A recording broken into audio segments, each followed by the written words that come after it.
Midnight, the witching hour, when darkness reigns and the world sleeps. There is an unsettling quiet at this hour. The silence is heavy. It amplifies every creak and groan of the house. It whispers tales of shadows and unseen things. A phone call in the dead of night shatters this fragile peace. It is an unwelcome intrusion. It is a stark reminder that something is amiss. The old house was silent. The wind howled outside, rattling the windows and causing the old wooden beams to creak. Shadows danced across the walls, cast by the flickering streetlight outside.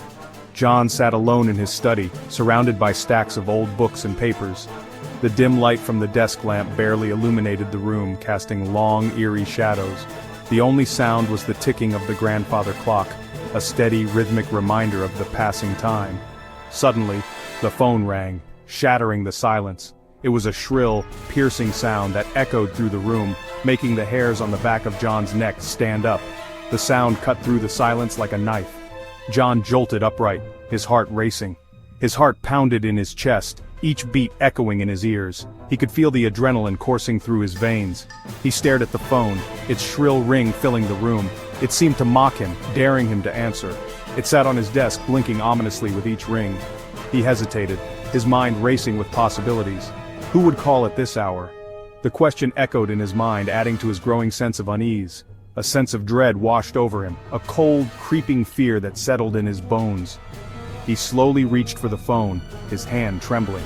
He picked it up, holding his breath as he brought it to his ear, bracing himself for whatever was on the other end. "Hello?" John's voice was a strained whisper.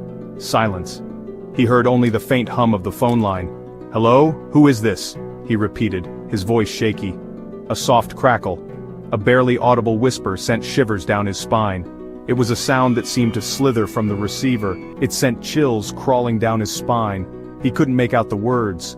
His grip tightened on the phone. His knuckles turned white. Fear coiled in his stomach. He listened intently. He strained to hear over the static.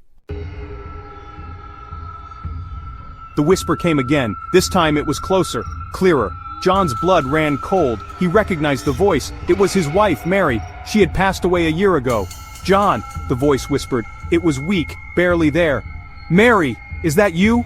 John's voice trembled. His mind reeled. He searched for a logical explanation, a trick of the mind, a cruel prank.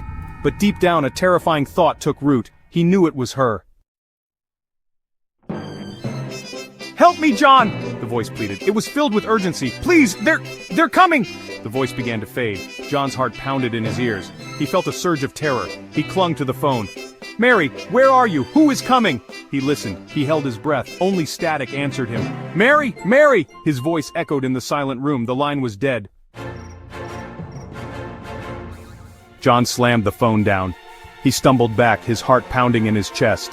The room seemed to close in on him, shadows dancing on the walls as if mocking his fear. He could barely catch his breath, his mind a whirlwind of confusion and dread. He knocked over his chair in his frantic state. Papers scattered across the floor, a testament to his growing panic. His mind raced with 1,000 questions. What was happening? Why now? The air felt thick, almost suffocating, as if the room itself was alive with unseen forces. Was Mary really trying to contact him from beyond the grave? The thought sent chills down his spine. He remembered her soft voice, her gentle touch. But now, those memories were tainted with an eerie sense of foreboding. Could it really be her? Or was it something else, something far more sinister? Or was he losing his mind? The line between reality and madness blurred. He felt a cold sweat break out on his forehead. Every creak of the floorboards, every whisper of the wind outside seemed amplified, feeding his growing paranoia. He stared at the phone, lying there innocently on the floor.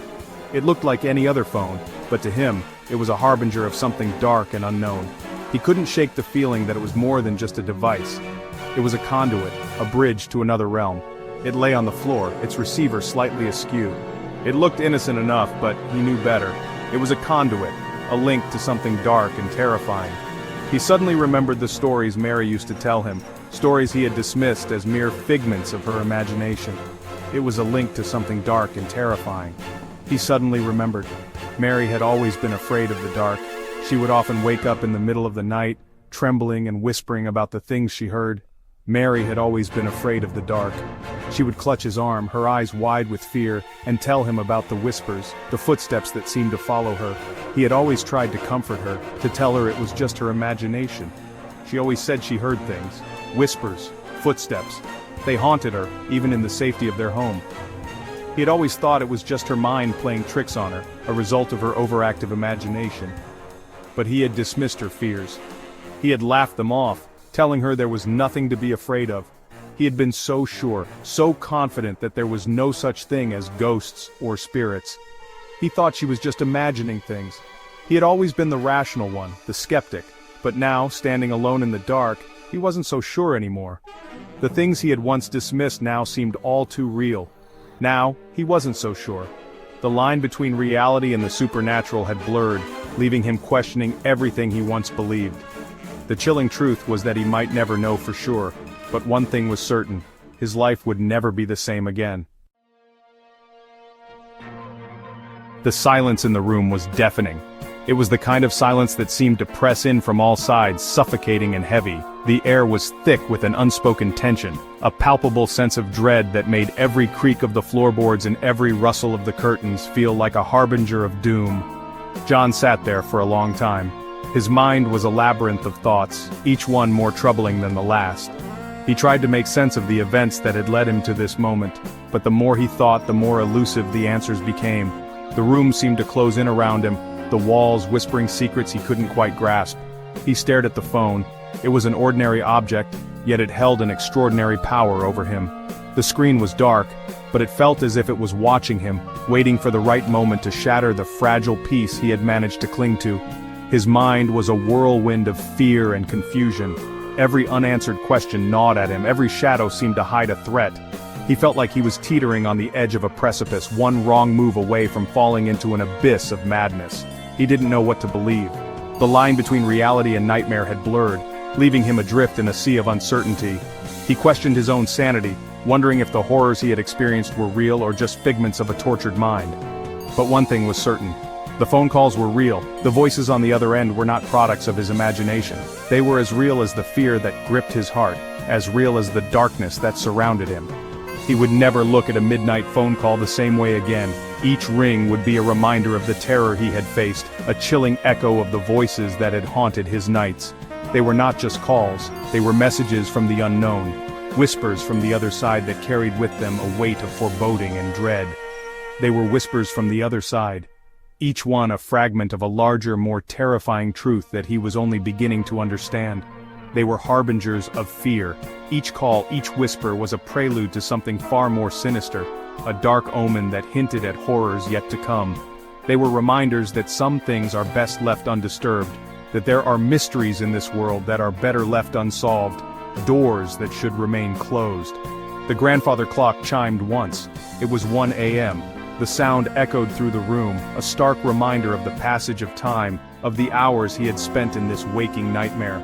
The witching hour was far from over, and John knew. He knew that the night still held many more horrors, that the darkness was far from done with him. He wouldn't be sleeping again tonight. Not with the memory of Mary's voice echoing in his ears, a ghostly reminder of the love he had lost and the terror he had found. Not with the memory of Mary's voice echoing in his ears.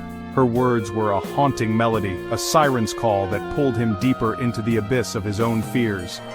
Not with the chilling realization that some calls are best left unanswered, that some mysteries are better left unsolved, and that some voices are best left unheard.